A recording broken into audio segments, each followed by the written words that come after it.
बच्चों भावार्थ देखिए। बिका दिया घर बार महाजन ने, ब्याज की कौड़ी छोड़ी, रह रहे आंखों में चुपती वो कुर्क हुई बरघों की जोड़ी। कवि किसान की दयनीय दशा का वर्णन करते हुए कहता है, किसान कर्ज में डूब गया है।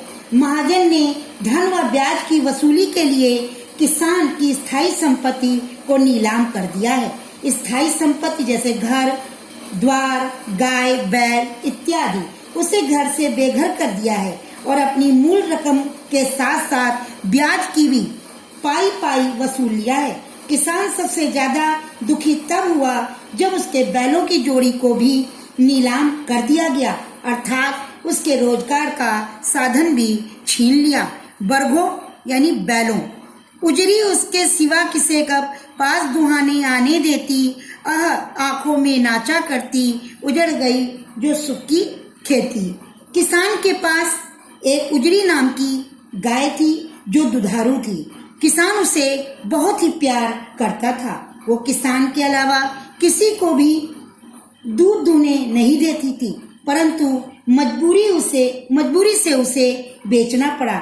इन सब बातों को सोचकर किसान व्यथित होने लगता है और अतीत के चित्र उसकी आंखों के सामने नाचने लगते हैं। उसकी सुख भरी जिंदगी उजड़ गई है। आज वह निराश और हताश है।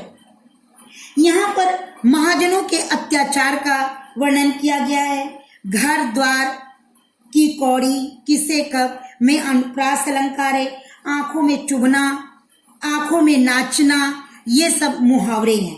मुहावरे के कारण कविता बहुत प्रभावशाली हो गई है। नेक्स्ट देखिए, बिना दवा दर्पण के घरनी, स्वर्ग चली आंखें आती भर, देख रेख के बिना दूध मुई, बिटिया 2 दिन बाद गई मर। कवि किसान की पारिवारिक स्थिति का वर्णन करते हुए कहते हैं, किसान के पास इतनी गरीबी है कि वो अपनी पत्नी का इलाज नहीं करा सका, जिससे उसकी मृत्यु हो गई। उसकी दुधमुही बच्ची जो मां पर ही आश्रित थी, उसकी भी 2 दिन के बाद मृत्यु हो गई। किसान के घर में एक विधवा पुत्रवधू भी बची हुई थी। घर में विधवा रही पतोहू लक्ष्मी थी, जगदपति घातन पकड़ मंगाया कोतवाल में, डूब कुएं में मरी एक दिन। किसान के घर में एक विधवा पुत्रवधू थी जिसका नाम लक्ष्मी था। पति के मरने के बाद उसको पतिघातिन माना गया, अर्थात पति को मारने वाला बताया गया। पकड़ मंगाया कोतवाल ने, डूब गए कुएं में मरी एक दिन कोतवाल ने उसे बुलवाकर उसकी इज्जत लूट ली, जिसके कारण वह कुएं में कूदकर अपनी जान दे दी। इस प्रकार किसान का सारा परिवार समाप्त हो गया। तीखी नोक सदृश में उपमा अलंकार है। यहाँ पर किसान की पत्नी के प्रति बहुत ही छोटी सोच का परिचय दिया गया है। सांप लौटना, छाती फटना, पैर की जूती आदि मुहावरों का प्रयोग भी किया गया है। खैर पैर की जूती जोरू न सही एक दूसरी आती, पर जवान लड़के की सुध कर सांप लौटते फटती छाती। किसान को अपनी पत्नी की मृत्यु का, जोरू माने पत्नी की मृत्यु का ज्यादा शोक नहीं है, क्योंकि उसे लगता है कि एक पत्नी मर गई है तो दूसरी औरत भी आ जाएगी, यानी दूसरा विवाह किया जा सकता है। लेकिन उसको सबसे ज्यादा जो दुख है वो अपने बेटे का है, जिसे कारकुनों ने यानी महाजन के लठैतों ने मार मार करके उसको मार दिया था, जिसे सोचते ही उसकी छाती फटने लगती है, अर्थात असह्य पीड़ा होने लगती है।